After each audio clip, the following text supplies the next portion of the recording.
Napambana mwende, lakini ampigi hatua. Sogeni mbele, niwafanyie huduma. Unafungua kitu vizuri kwa gharama kubwa, lakini hakiongezeki.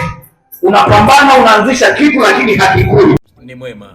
Jumapili hii tarehe 19 Mungu ametupa kibali cha kufanya ibada ya kongamano la kupokea neema. Hii ni neema ya Mungu. Tafasiri ya neema ni uweza wa Mungu uletao kitu pasipo kutarajia. Ulikuwa utarajia jambo fulani, ila neema ya Mungu inakupa kigezo cha kupata hicho kitu.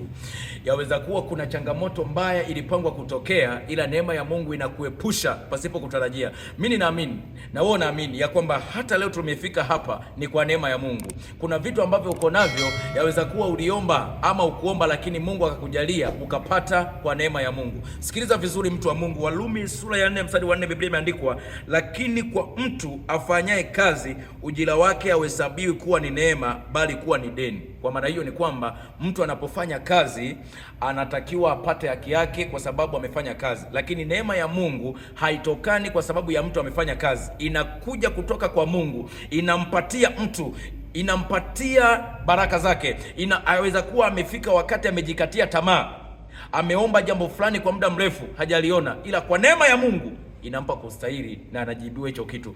Ni kongamano la kupokea neema awamu ya 3, Jumapili ya tarehe 19. Jiandae sasa na Mungu atakuhudumia. Amen.